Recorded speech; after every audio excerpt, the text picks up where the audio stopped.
دوستای عزیز به بعض خانواده که تماس میگیره میریم که اونا رو ببینیم، واقعا دل آدم خون میشه. بعض مادرای میبینیم که با خیلی مشکلات و با خیلی چالش های روبرو است. مادر جان چه مشکلات داری؟ چری تو ناراحتی مادر؟ پایان مشکسته میفهمی؟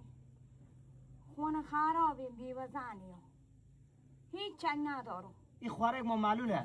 اینا کم ها اینا کم عصبیه بخون نمیفهمه هیچی.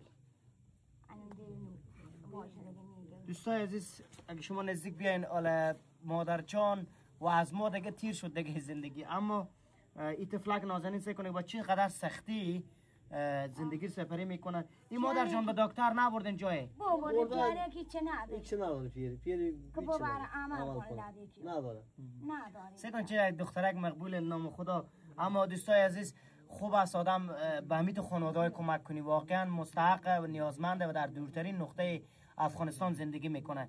که مادر جان هم پایه که مشکل داره شکسته، هم خودی بی بزنه و این خوارک ما کمتوان ذهنی مشکلات ذهنی دارن و این طفلک نازنین هم میبینی که متاسفانه مشکل داره که باید مشکل زودی رسیدگی شه که در غیر صورت باعث میشه که حتی کلا همین لب از کلا برداشته بشه. دوستای عزیز دعا بکن مادر جان، انشالله خدا مهربان یک مبلغ ناچیز توفیه از طرف خانم سهیلا جان یعقوبی یک مقدار پول مادر جان همین کار هم باز بگیریم با خوب باز خرج کنه مادر جان.